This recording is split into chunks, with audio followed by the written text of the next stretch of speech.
The message came at 3:14 in the afternoon. Just 3 short lines. No hello, no kindness, just cold and final. It said, "Don't come to Dad's party. You're not part of this family. Try, and I'll call security."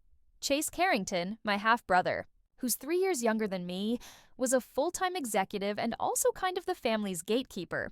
His words were always sharp and cutting, like the trimmed hedges on our childhood estate. I stared at the screen longer than I should have, hoping maybe another message would come. Something softer, something to say he didn't really mean it. But it never came. Then my phone buzzed again. It was from Diane, my stepmother. She wrote, "Maddie, please understand, tonight is very important for your father's business. Don't make it harder than it needs to be." Diane always said cruel things as if they were favors, like I hadn't already spent years trying. I slowly put my phone down on the edge of my desk next to an old worn silver compass. It was my mother's. She gave it to me the day I left for MIT. On the back, it said, "Never follow maps. Make your own." I hadn't seen my father, Leonard Carrington, in almost 5 years. Not since he called my engineering patents a cute hobby. Not since he said I was wasting the family name. Now, he was turning 60, surrounded by country club members, investors, politicians, and apparently no room for his only daughter. At least, not the one who wasn't useful anymore. I leaned back in my chair and looked at the framed Wired magazine cover across the room. Malene Kane, the quiet power behind Volterra battery systems. They didn't know. None of them knew. What does it mean when your family treats your absence like a gift, but your presence like a threat? The compass ticked softly as sunlight moved through the window. I already knew my answer. It had been 5 years since I walked out of the Carrington. Automotive glass tower with nothing but a messenger bag and my mother's compass in my hand. I remember the conversation clearly, not because it was loud, but because it was painfully quiet. "Electric batteries are a dead end," my father said, flipping through the sketches I'd printed. "We make real engines, not toys for tree. Huggers." He didn't raise his voice or even look up. He just pushed the papers aside like lint on his sleeve. I was 26, fresh from MIT with 2 degrees. My thesis had been cited by 3 EV think tanks, but in that office, I was just a girl with cute diagrams. Diane stood beside him, arms crossed, her face unreadable. "This company has a future, Maddie, but not if we waste it on science projects." That was the last meeting I ever took in that building. They offered me a VP job, a corner office, full benefits, even a parking spot with my name on it. I politely said no. Then I disappeared, not to sulk or rebel, but to build Volterra Technologies. Started in a tiny corner of a shared lab at Green Tech Park. I slept in my car more times than I can count, ate from vending machines, learned to solder between grant rejections and late-night panic attacks. People think building something new is glamorous. It's not. It's lonely and quiet, like grief, but with more spreadsheets. But I believed in it. I believed in her. The girl with the compass and a folder full of dreams, the first person who noticed I was gone. Chase. A week after I left, he removed me from the family group chat. No message, just gone. Like I'd never been the sister who stayed up tutoring him through college physics, the one who covered for him when he failed a tough test and didn't want Dad to find out. I didn't even blame him. He was protecting his future, the golden son, the real Carrington heir. And me? I took my mother's maiden name, Kane, and became someone else. It's strange how long you can live without anyone missing you. Stranger. Still how no one ever asks why you left, only when you will come back. But I wasn't coming back. Not for them. Only for the truth. The call came just after 6 p.m.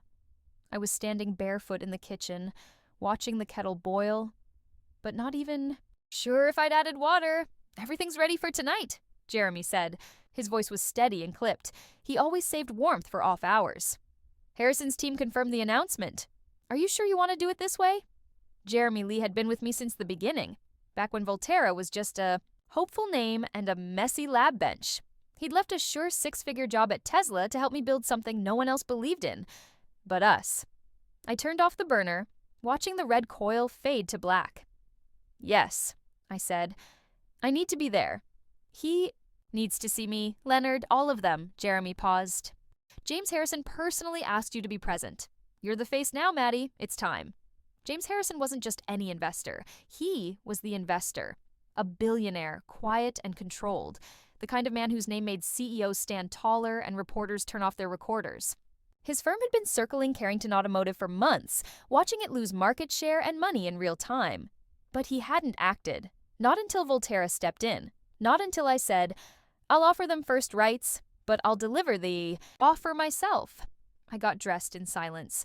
No designer labels, no flashy logos, just a navy dress with clean lines, flat black heels, and my mother's compass around my neck. It clicked softly as I moved, like a heartbeat too faint to hear. Downstairs, the car waited. I paused at the door, hand on the knob, my pulse loud in my ears. They won't know who you are, Jeremy had said once. They will, I replied, but not yet. I stood there for a full minute, the weight of the night pressing on my chest. Then I opened the door and stepped out into the cold. If you're the answer to their prayers, but they don't know it's you, do you still owe them a miracle? The Carrington Country Club hadn't changed. Same limestone pillars, same wrought iron, gates curled like thorns. Same valet in white gloves who smiled too fast and asked too little. I stepped out of the car and smoothed the front of my coat. For a moment, I caught my reflection in the long glass windows, tall, still unfamiliar. Inside, chandeliers shimmered like frozen fireworks. Jazz floated through the air like expensive perfume. A gold banner hung across the far wall. Happy 60th. Leonard. Elegant script. No warmth. At the front entrance, a tablet flickered in the hands of a woman with glossy blonde hair and nerves leaking through her smile. Emma Carrington, Chase's wife. Always polite, always rehearsed. Her eyes widened. When she saw me, one hand clutched her tablet tighter, the other reached instinctively for her phone. Maddie, Emma, you're not... Chase said James Harrison's office called ahead. I said calmly. I believe you'll find my name on the list. Her fingers fumbled across the screen. I waited. Still. It's here, she whispered, blinking. But how? It doesn't matter how. I walked past her before she could decide whether to smile or call for help. The ballroom was a museum of ghosts. Every corner held a memory I didn't want to revisit. Diane stood near the bar, wrapped in emerald silk, laughing too loudly with a local councilman. Chase moved around the room like a political campaign host. Back straight? Tie perfect. None of them saw me. Or maybe they did, but didn't recognize what they were looking at. I moved slowly, unnoticed. Just another guest in a navy dress. Near the hors d'oeuvres table, I felt a soft tap on my arm. Diane. She smiled, but it didn't reach her eyes. Meline, she said in a voice too sweet. This isn't the time, is it? You've made your choice. Why stir things up now? I tilted my head slightly. She was nervous, but not for the reasons I expected. Are you afraid I'll make a scene? I'm afraid you'll be right, she whispered lower, and he won't know what to do with that. Before I could answer, the room shifted. A subtle ripple. Conversations dimmed. Heads turned toward the entrance. James Harrison had arrived. The most powerful man in the room, in a gray suit with clean lines and no smile. Behind him, silence followed like a shadow. What happens when the one they cast out walks back in with the one they crave? James Harrison moved through the room like a tide no one could resist. He didn't speak at first, didn't need to. People parted instinctively, politicians, executives, board members, all like something sacred had entered and no one wanted to block its path.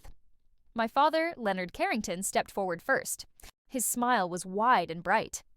James, a real honor. We're all eager to hear the big announcement tonight. James shook his hand briefly. Cordial, controlled. Quite a turnout, Leonard, he said. Though, truth be told, I'm here to meet someone. He let the sentence hang in the air like smoke, eyes sweeping the room once, twice, then locking on me. There she is. Every head turned, every breath held. The moment snapped. He crossed the floor slowly, deliberately.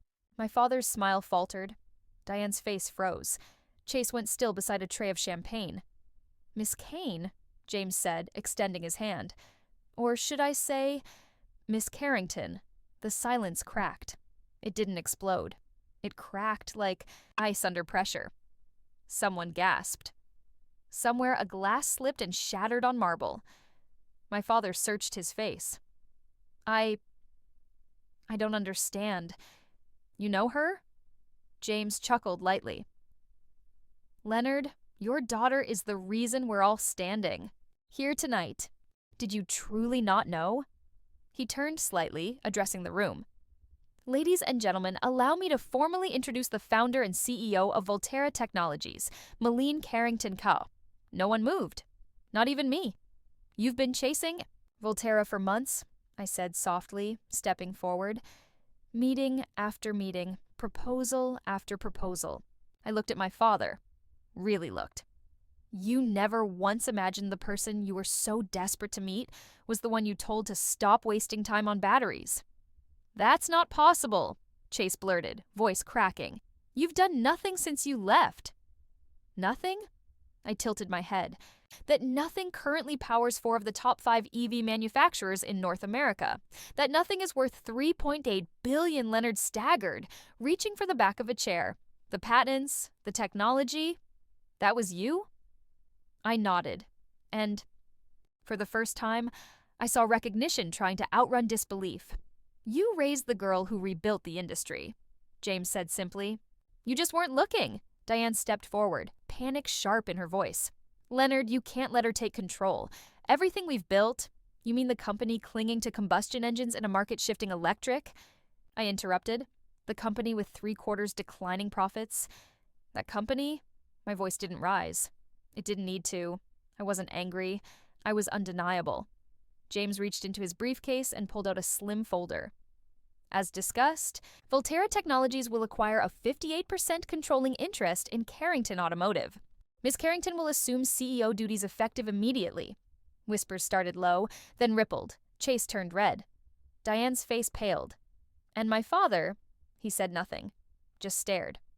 What do you say when the daughter you disowned becomes the only reason your name might survive? My father still hadn't spoken. His hand hovered above the folder James had placed on the cocktail table, fingertips brushing the edge like touching it might burn him. I watched his eyes scan the cover, flicker to the Volterra logo, my logo, printed in stark navy blue, a name he'd never spoken, tied to a daughter he never truly saw. Maddie, he said finally, voice paper thin. Why didn't you ever tell me? I smiled softly but unsparingly. I did. I paused. 5 years ago, in your office.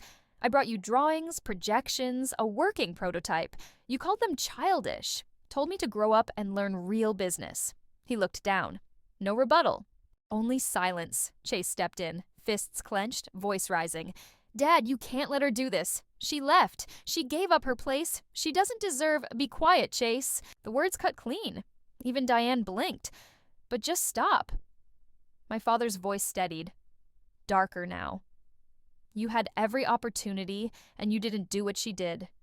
He turned to me again, but I held his gaze with steel. This was never about deserving, I said. It was about who could save what's left. Diane crossed the room. No more emerald grace, no practiced charm, just sharp lines and harder eyes. You think this makes you better? She hissed. You think showing up with lawyers and numbers erases what you walked away from? I didn't walk away, I said calmly. I was pushed. She laughed brittle. You've always needed to be the smartest, the special one. Well, congratulations. You're alone, and all you've built won't change that. I didn't reply. There was nothing left to argue. My eyes drifted to the center of the room, where a portrait of my father hung above the fireplace. Bronze frame, confident smile, legacy lighting, it looked down on all of us like nothing had changed. But it had. Everything had. James Harrison cleared his throat gently. Shall we proceed? The folder lay open now, ready. So was I. What's left of a family? When truth finally speaks louder than blood, the party had thinned. Some guests left early, others huddled near the bar, whispering between glances. Chase was nowhere to be seen. Diane had retreated behind a closed door, likely calling the family attorney. I stood alone on the back terrace where the cold felt cleaner than the air inside. Beyond the glass, laughter rose. Hollow, misplaced. Inside, the Carrington name was being rewritten. Outside, I could finally breathe. The door creaked behind me. I didn't turn, but I heard footsteps. Slower than I remembered. Softer, too. "Maddie," my father said quietly. I let the silence stretch between us. He moved beside me, not too close. He looked out over the lawn like it held the answers he'd never asked for. "That night, you left. I remember you standing in my office with that folder. I didn't even look. No, you didn't. I was wrong." He said it simply. No plea, no qualifiers, no excuses. I glanced at him just once. He looked older now. Not in his face, but in his eyes. Like something he'd leaned on had finally collapsed, and all that remained was truth. "Can you ever forgive me?" he asked. I reached up, unfastened the chain around my neck, and held out the compass. This helped me find my way when no one else believed I had one. He looked at it, but didn't take it. So, I set it down between us on the stone railing. "I'm not here to go back," I said. "I'm here to build something forward. If you're ready to learn from your daughter, I'll teach you." He nodded. Not eagerly, not perfectly, but humbly for the first time in his life. Sometimes the cost of not listening is everything you never knew you had. Monday morning came colder than usual. A sharp sky, flat light, and frost tracing the edges of the windows at Carrington Automotive, soon to be Carrington Volterra Technologies. I walked through the main lobby as strangers whispered and familiar faces looked away, unsure how to greet a name they'd once deleted from their history. Chase's office was dark, empty, the nameplate already removed. Diane's artwork, sculptures, oil prints, that ridiculous wall of abstract metal had been boxed overnight. Legacy didn't last long when ownership changed hands. My new office was at the top of the east wing. Same view, different gravity. On the desk lay a single box wrapped in navy tissue. No note, just a package. I opened it slowly.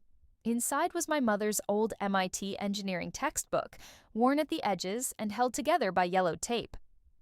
One page was marked with a faded envelope. I opened it. The handwriting was unmistakable, tilted, neat, familiar. For Malene, when the world finally sees what I've always seen, I held the page in both hands. Not shaking, just still. The room was quiet. Except for the tick of the wall clock, across from me, sunlight fell through the blinds.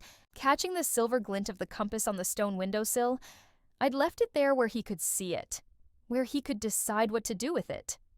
I looked out at the city I'd once left behind. Not as a daughter, not as a ghost, but as the architect of something new, and I didn't need to explain that to anyone anymore. They once asked why I left. They never asked what I built.